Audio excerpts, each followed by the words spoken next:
Undercover boss told crew rooms for staff. Only 12 minutes later, he fires the supervisor. He just wanted to find a seat to wait for his flight. A quiet spot. Not too bright. No blaring announcements. But just 12 minutes after standing there, the entire management team at Skybridge Terminal was replaced. All he needed was to be treated like a human being. But at this airport, that seemed like too much to ask.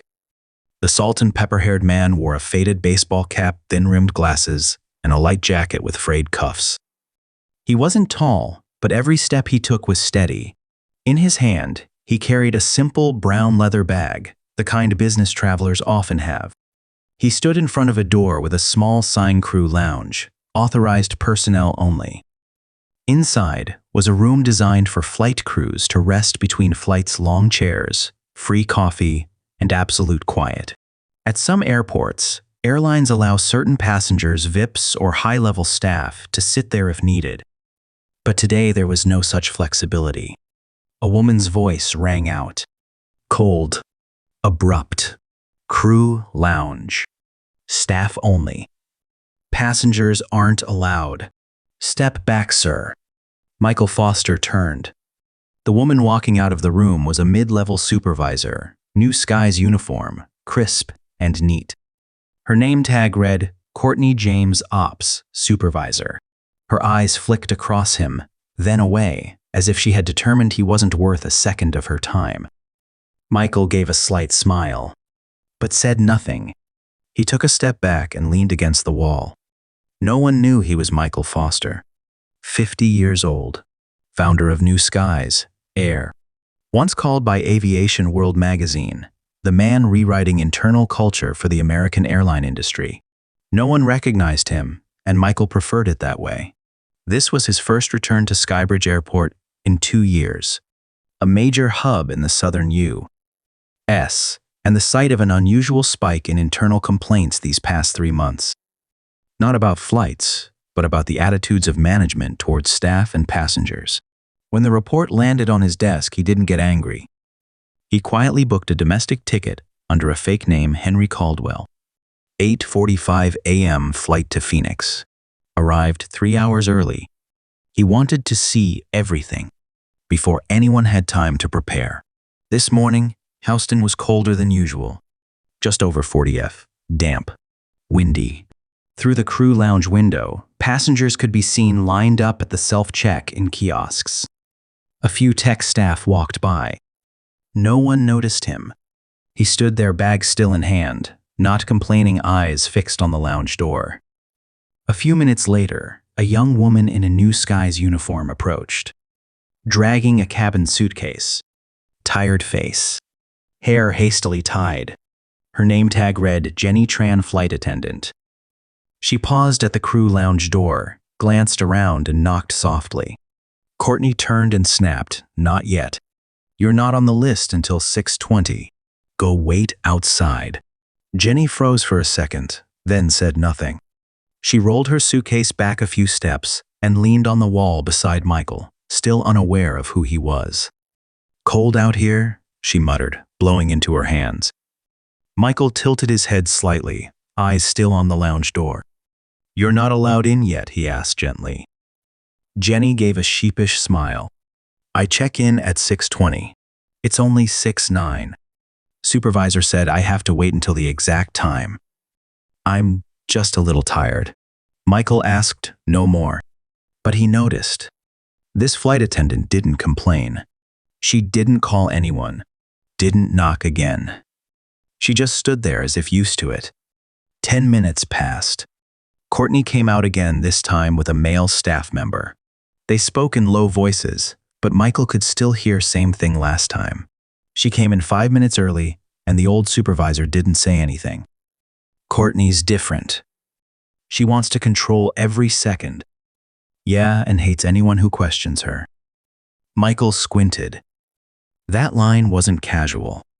The man's tone had a hint of fear and surrender. As if everyone here accepted a silent rule, don't question anything if you want to stay safe. That was not the culture of New Skies. At least not the one Michael had built, explained, and inspired for over 20 years. But clearly here it had been twisted. And then something small happened. But to Michael, it was the final blow. Courtney walked past again. This time her voice was laced with sarcasm as she passed Michael and Jenny. If everyone got into the crew lounge just because they're too tired, then every passenger would demand a sofa. No one gets special privileges. She gave a dry chuckle, then walked away. Never looked back. Michael turned to Jenny. She bit her lip and lowered her head. Her face flushed slightly with shame even though she did nothing wrong. Michael gave a faint nod. 12 minutes had passed since he arrived. And just like a wound-up clock, he opened his bag, pulled out a slim laptop. Typed rapidly. An email was sent. Subject: Immediate Ops Review Skybridge Terminal. Recipient: Daniel Kim, Head of Field Operations. The final line in the email read, "Call me on Zoom in 6 minutes." There's something you need to hear. Only a few people knew the weight of that line. But those people had enough authority to make everything change. And at this moment, Michael Foster was ready. Because 12 minutes was enough to realize when respect vanishes from a system, every staff only sign becomes just an excuse to hide a broken culture. Wednesday. Before dawn. Temperature in Houston hovered around 43 F-damp, with a light wind trailing through the glass corridors of Skybridge Terminal. In the cold air, the white lights of the airport quietly lit rows of empty seats. A middle-aged man entered a secondary gate area. No one turned their head. A low-brimmed cap covered half his forehead. Silver-rimmed glasses and a charcoal wool coat made him look like just another weary layover passenger. But if you looked closely, something about the way he walked didn't match the average traveler. Each step was deliberate, steady, no rush, no hesitation. Michael Foster, 50 years old, founder of New Skies Air, had just stepped into a territory operated by his own company. But today he wasn't a CEO. No assistant by his side. No PR team ahead. No one in the terminal knew the man quietly approaching the crew lounge was the same man who wrote every line in the airline's code of ethics. Last week, he received a confidential report from the internal team. Lately, signs of imbalance in authority had surfaced at several major transfer points. Subtle discrimination between senior and new staff, between managers and frontline workers, between those with a name tag and those without anyone backing them up. It all started with seemingly small complaints. Flight attendants denied rest area access just for arriving 5 minutes early. Standby pilots forced to wait outside the crew room because their daily printed pass was invalid. Someone was weaponizing rules, using them to control people, instead of protecting human dignity. And Michael knew the only way to truly understand it was to walk through it himself. He booked the 8:45 a.m. flight to Phoenix under the name Henry Caldwell, an alias he'd used before in anonymous audits. No boarding priority. No private lounge. No staff assistance. At 5:50 a.m., he walked into Skybridge, the largest southern hub controlled by New Skies Air. The main hall was still quiet. LED screens blinked with flight updates. Security officers were swapping shifts. Vacuum machines still hummed at the far end of the corridor. A few technicians sat sipping coffee in the left corner. Michael didn't head toward boarding like other passengers. He turned left down a secondary hallway and approached a small door labeled Crew Lounge Access Restricted. Not to rest, not for free coffee, but to see clearly what was happening inside the beating heart of the airline's backstage, where there were no media lights, no marketing slogans, just people and how they treated each other when no one was watching. From afar, he saw a group of newly arrived flight attendants, still wearing coats, scattered across the public seating, across from the crew lounge. Their faces quiet. No one dared approach the door. Michael stopped walking, stood about 10 meters from the entrance. In his hand was a dark leather bag he'd used for years. He didn't move further. He wanted to observe. 7 minutes later, someone stepped out from the inside. A woman. about 30 years old, tall with neatly tied hair, uniform pristine, name tag clearly visible, Courtney James Supervisor. She glanced at him, said nothing. Then suddenly, from behind him, a young flight attendant rushed up name tag askew. She dragged her suitcase and gently knocked on the lounge door. Courtney turned around. Check-in time for crew starts at 6:20. You're early. Wait outside. The voice wasn't harsh, but it carried no softness either. I'm sorry. I just thought no one enters before 6:20. Rules are rules. Courtney shut the door. No further words. Michael turned to the young flight attendant. She stood frozen, clearly not used to this. Maybe she was new. Maybe it was her first time at Skybridge. Is she always like that? He asked quietly. I'd rather not say, the girl replied, glancing around as if afraid someone might overhear. But there are some shifts when people would rather be late than come early and have to wait out here. Michael gave a faint nod as if noting something important. He asked no more. But his eyes were sharpening. Just then, a small moment made him truly stop. A male maintenance worker in uniform was pushing a cart of equipment heading toward the crew lounge, likely hoping to grab a coffee. But just as he raised his hand to the door, Courtney appeared behind the glass staring, and shook her head. No words, just her eyes. The man hesitated, exhaled softly, and turned away. No one said a word, but the air shifted. It became clear here, not everyone was welcome, even if they belonged. Michael tightened the strap of his bag. He had been through hundreds of airports, seen every type of management. But this quiet display of power, no yelling, no confrontation, just a look and silence that chilled him more than any shouting ever could. The door closed behind Courtney, but Michael's eyes didn't follow. He stepped back, leaned against the glass wall, pulled out his phone. A note appeared on the screen. Courtney James Supervisor, 6:12 a.m. Crew Lounge. Denied internal staff entry pre-shift. Enforced access rules inconsistently. Behavior watch observe further. And below that, he typed, attitude not policy is the true indicator of leadership. Just as he approached the door again, it opened. Courtney James, the morning shift supervisor, stepped out, her stride brisk, both arms holding a folder and tablet tight. Her uniform was crisp. Black shoes, spotless. Her hair neatly pinned up, each strand seemed required to follow regulations. She walked past like a living manual. Cold, commanding, the kind of person used to giving orders and rarely being questioned. Michael stopped a few steps away from the lounge door, about to speak, but Courtney's voice came first. Not a greeting, not a question. A direct command. Crew lounge. Staff only. Passengers aren't allowed. Please step back. Not rude, but the kind of voice that cuts through any goodwill.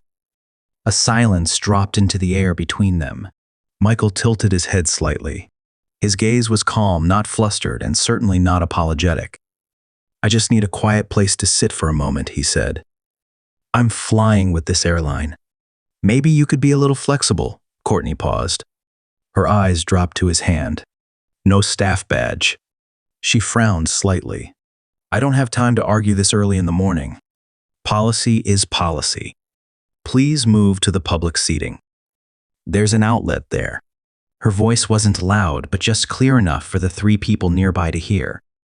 One of them, a maintenance technician, looked up from his coffee, frowned, then looked away. The young attendant, Jenny, standing behind Michael, instinctively stepped back. Something unspoken filled the air, a coldness. The kind you feel when someone is dismissed in public and no one dares to say a word. Michael said nothing more. He looked at Courtney for 2 seconds, then gave a small nod. No anger, no reaction, but his eyes weren't as gentle as before. Courtney turned, pushed the door open, and let it close behind her, cutting the conversation off completely, if it could even be called a conversation. Jenny stepped closer. Her voice soft. Are you okay, sir? Michael turned to her, offering a faint smile. I'm fine. I'm used to it. No one quite grasped what he meant. But perhaps if they had listened closely, they would have known that was not the first time he had been treated like this. Even though he was the CEO. He stepped back and sat down in the waiting chair. His back leaned against the wall, eyes fixed toward the lounge door, as if waiting for something. And then just minutes later, it came, but not in the way he expected. A young male staffer approached, holding a morning pastry box, moving briskly. He stopped at the lounge door, about to open it, when Courtney suddenly appeared behind the curtain, pulled it aside, and signaled for him not to come in. Michael saw the gesture clearly. She waved her hand like swatting a fly. Her lips didn't move, but were tightly pressed. The staffer froze, confused. He turned away, looked around, then sighed and pulled out his phone to call someone.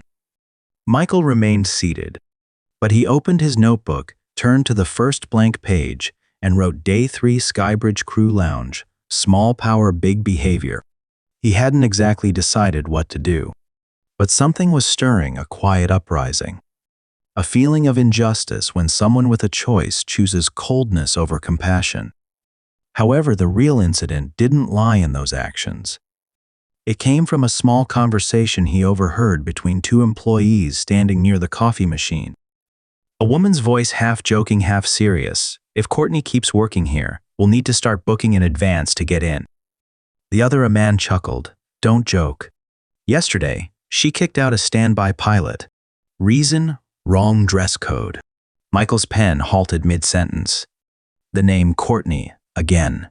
Not once, but several times from several different mouths. And there was something in the way they said it, as if it wasn't the first time she'd done that. The lounge felt quiet, but outside, things were simmering. Michael closed his notebook and stood up. He didn't walk toward the boarding gate like the other passengers. He headed down the left hallway into the staff area where the frosted glass door and security cameras lined the corridor. He raised his internal access badge, a privileged pass owned by only 3 people in the entire system. The door clicked open. No one was inside. He activated the control screen, entered the time range 63617. Area crew lounge outside comm plus hallway left 2. The footage loaded him being denied entry. Jenny stepping back. The staffer being waved off. The conversation about dress code. Michael pressed capture clip, save internal. A video file was saved. He picked up his phone. Typed a message to Daniel Kim, Central Region Director. Footage confirmed. Urgent Zoom in 10 minutes. Include Courtney James. Only need 15 minutes. And the final line, not a directive, but a clear statement: culture isn't destroyed by bad policy. It's destroyed by the wrong people using that policy. Skybridge Terminal, Houston, 6:19 a.m. Michael Foster still hadn't left. He stood silently at the lounge entrance like a passenger without a destination. A small bag by his feet. The hallway's soft yellow light reflected off the polished tiles, casting his shadow long and waiting, as if something hadn't yet arrived. In his hand, a phone, pretending to scroll through emails. But his eyes weren't on the screen, and his ears were sharply focused on the crack of the door not fully shut. Inside the lounge, Courtney's voice rang out, not loud, not sharp, but every word poured with cold precision. I already said, crew room is for today's listed personnel. Being tired doesn't change the rules. If you're tired, stand. It's not my fault. A pause. Then a smaller voice, female, shy, but Mom, he's one of our own pilots. Rick is flying shift at 2 this afternoon. He's been stuck here over 3 hours and no one's letting him rest inside. Courtney cut her off. No updated badge for today. No entry. If you want to help, go build your own lounge at home. Don't teach me how to do my job. Michael closed his eyes for a moment. The last 7 words hit him like a direct blow to everything he had built over the past 2 decades. DONTEACHERHOWTODOHERJOB. It wasn't the rudeness that struck him. It was the defiance. Defiance of reason. Defiance of compassion. Defiance of the fact that the other person Whether a pilot, a longtime staff member, or simply a human needing a seat, was still a human. He didn't need more than that to realize Courtney didn't need to raise her voice to exert power. She wielded policy like a weapon, twisting it to serve her own purposes. Michael quietly unlocked his phone and tapped the voice recorder. Jenny's voice came through again, barely louder than a breath. I just thought, if it were Rick, maybe he could at least rest on the corner sofa. No one's using it. Courtney chuckled, a laugh, laced with sarcasm. Do you even know who he is, the guy who requested 3 shift changes in just 2 weeks? Tired because of his own unprofessional lifestyle. I don't have time to clean up after other people's messes. Michael stopped the recording. His eyes were no longer just observing. They had turned into the gaze of someone used to holding the fate of an entire company, deciding what stays and what must be removed. Just then, a security staffer passed by, recognizing the man who had been standing there since morning. He nodded gently. Need help with anything, sir? Michael smiled faintly, shaking his head no. I'm just waiting for the right moment. No one understood that sentence better than he did. Because the moment the clock struck 6:20, a soft buzz from his phone lit up the screen. Email reply from Daniel Kim, Zoom, ready in 5. Need access to audio. Michael replied with a single word, yes. At that exact moment inside the lounge, the closed door swung open. Courtney stepped out again, this time empty-handed, but her face tense. She seemed to be arguing over the internal radio. Her voice low but urgent. I can't control the number of people coming in. If tech crews start asking for crew lounge slots too. Then she froze. Her eyes locked with Michael's. Just for a fraction of a second. But what made Courtney pause wasn't suspicion about who he was. It was the fact that he didn't look away. Didn't lower his head. Didn't hurry to move aside like a well-behaved passenger. Courtney frowned. You're still here, Michael shrugged. I'm jotting down some important notes. A lot to remember from this morning. Courtney stared, visibly annoyed. She turned away without a word. But this time Michael noticed something different in her steps. Her impatience was beginning to crack into anxiety. An internal staff member named Lewis walked up asking gently, Supervisor Courtney, Captain Rick from Phoenix. Just called. He said he can't access the lounge, but his name still shows on the crew list. Could it be a mistake? Courtney snatched the printed sheet from Lewis's hand and skimmed it quickly. Then in a low voice that still carried clear irritation, she said, cross him out. No need to add him back for now. I'll take responsibility. Michael stood still. She hadn't just denied rest to a delayed pilot. She had erased his name from the list, which meant Rick could no longer access any staff, only spaces this morning, no crew lounge, no internal shuttle, possibly not even the backstage area. And that no one would notice unless someone like Michael was standing right there. He opened his phone, wrote a single line to Daniel Kim, we need to meet earlier. In 5 minutes. Send Courtney the link, observe her reaction. Not long after, Michael saw Courtney come to an abrupt stop. The phone in her hand lit up. She read something. Her face no longer cold. It shifted into confusion.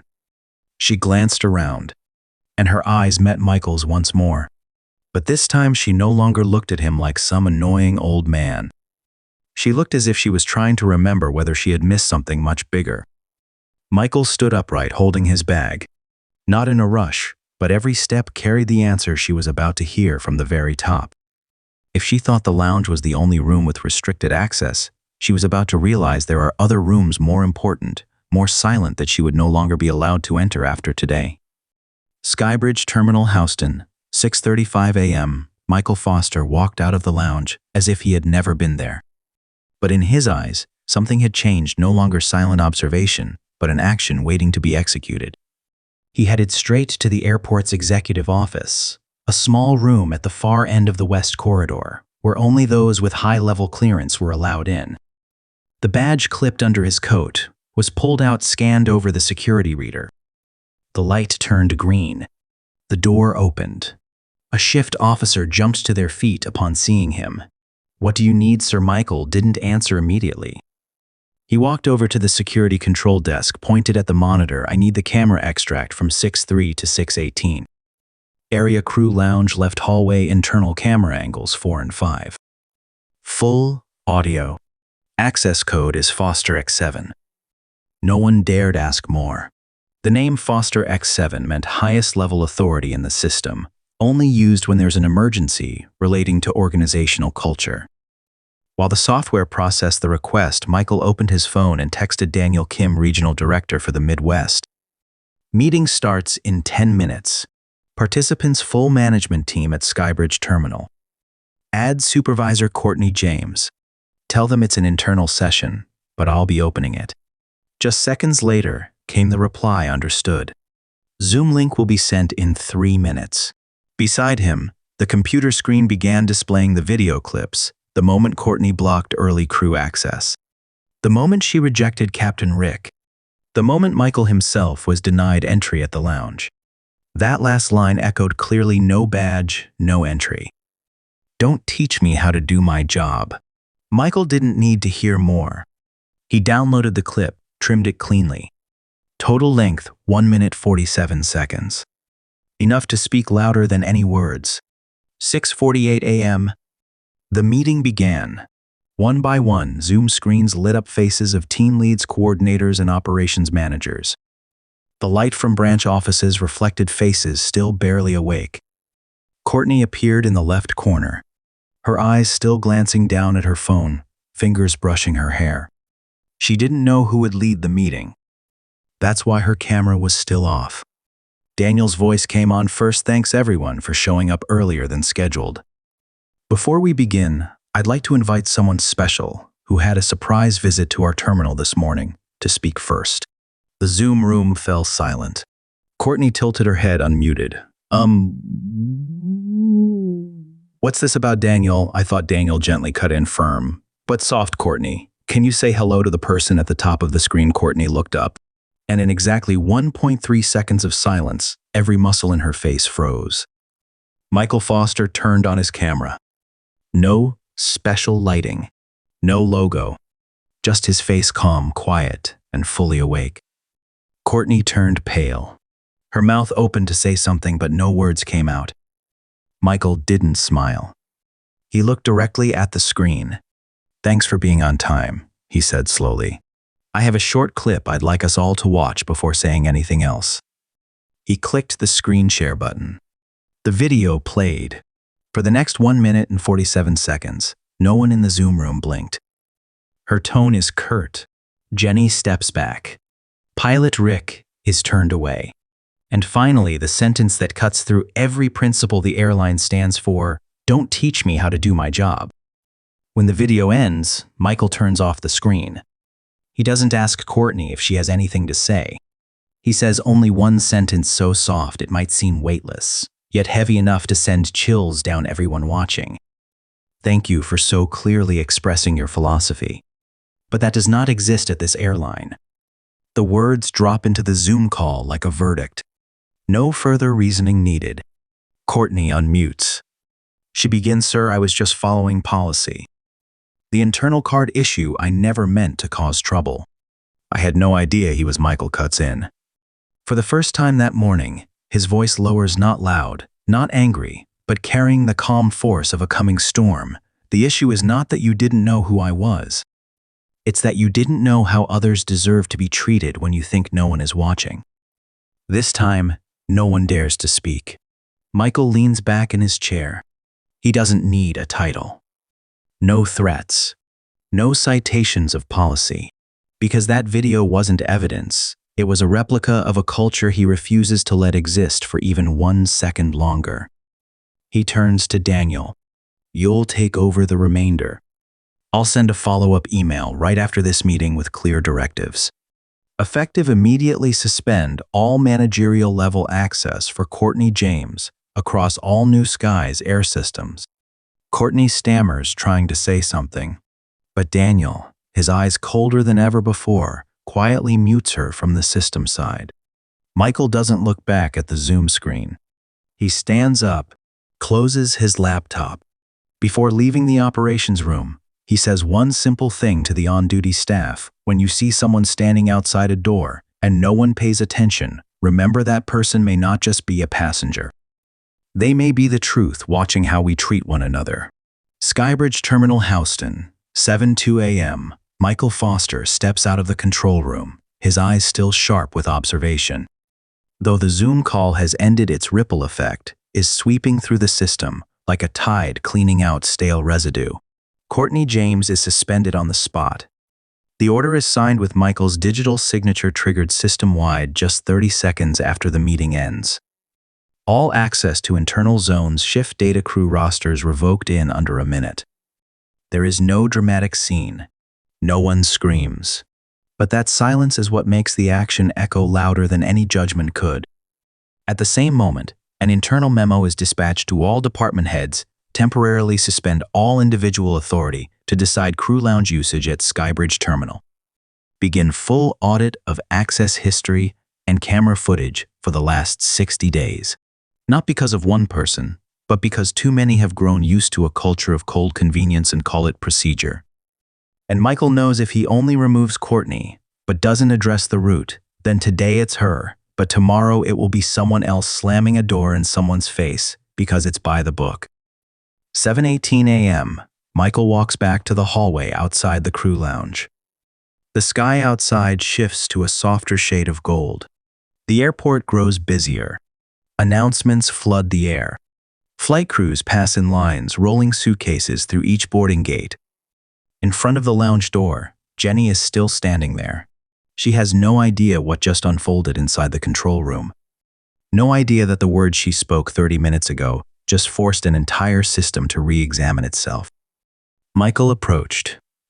Jenny noticed him, quickly bowed her head in greeting, still a bit flustered. "You haven't boarded your flight yet," he nodded slightly, then opened his phone.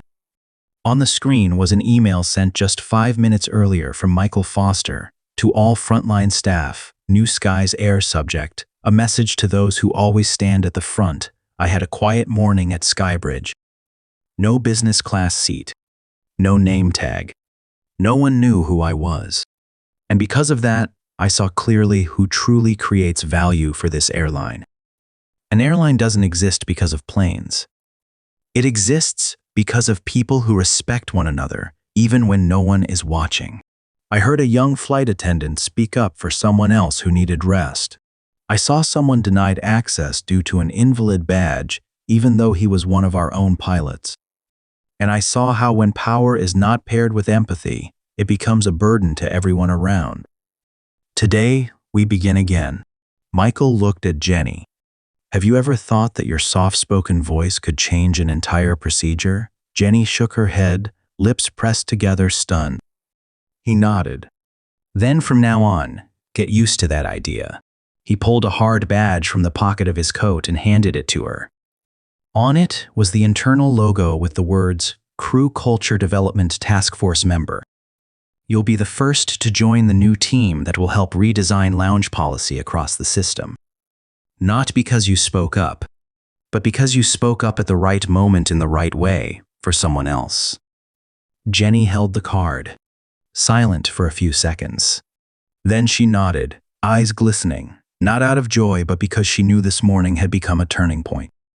Not just for her. On the way back to the boarding area, Michael walked past a group of crew members sipping coffee. When they saw him, one of them whispered to another, "That's him, the one who got kicked out of the crew lounge this morning." The other looked up surprised.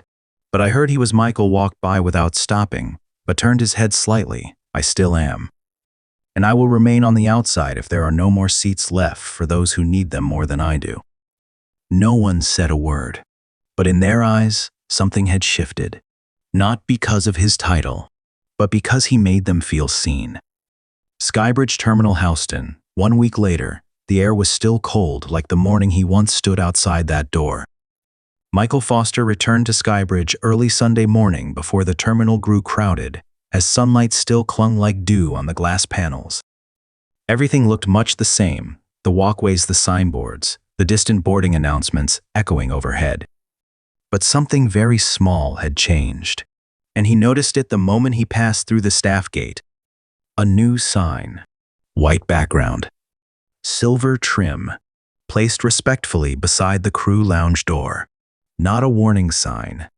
Not the cold message it used to say, like access restricted, but a short quote, no author's name. If you are tired, sit down. If you need help, step inside. Here, everyone deserves a place to breathe. It wasn't something that could transform a culture overnight, but it was the first sign that the way we treat each other when no one's watching had finally been brought into plain sight. Michael stood before the sign, silent for a few moments. He wasn't wearing a CEO's coat, no laptop, no assistant beside him. Today, he came as a traveler, or at least that's what he wanted others to believe. He slowed his steps, approaching the lounge door, the same spot where he'd been turned away the week before. No one ran out. No one blocked the door. But there was a young employee, slim in a New Skies uniform, checking the coffee machine. He looked up and briefly saw Michael standing still. The boy walked over wearing a friendly smile. "Hello, sir. Are you flying with our airline today?" Michael nodded. "Yes, my flight is at 9. I just got here a bit early." The young man nodded back. He didn't scan a card. He didn't question anything. He simply nudged the lounge door open and stepped aside with a small bow. "Then please come in and have a seat, sir. Everyone has a place to sit here." That line, it wasn't part of any training. It wasn't a scripted service phrase. It came from an understanding simple and profound that the empty seat inside wasn't just a piece of furniture, it was a test of character. Michael didn't walk in right away. He looked at the young staff member and quietly asked, "What's your name?" "Marcus, sir. The first time I came here also in the morning like this, but that day no one invited me in." Marcus smiled, not fully grasping the meaning. Michael turned to look at the sign on the wall, then softly said, "That day, someone stood right here waiting for someone to open the door. And in the end, that same person was the one who changed the lock." Marcus froze. Michael gently patted the young man's shoulder, then for the first time stepped into the lounge, a place that had now changed completely. Inside, the space had been redesigned. Leather chairs were grouped into cozy clusters. There were device charging stations, the lighting had been softened, and in a small corner stood a pot of hot tea, something no one had ever thought would belong in a lounge for frontline crew. On the main wall, a new photo was now hung, a full team photo of the Skybridge flight attendants standing proudly in front of the crew lounge, with a large caption underneath: "CULT, UREISWH, TTYOUC HOSE, W, EENNONEISWAT, CHOV, ING." Michael sat down in a chair in the far corner. He didn't make any phone calls. He didn't open his laptop. He simply leaned back, closed his eyes for a moment, then opened his notebook and wrote one final line at the bottom of the page: "The first person pushed out, maybe the last one who needs to push the door back open." No one in the room knew who he was, and he didn't need them to. Because today, one thing was clearer than any business card: the door that had once been shut had been opened, and it would never again be closed for the wrong reasons.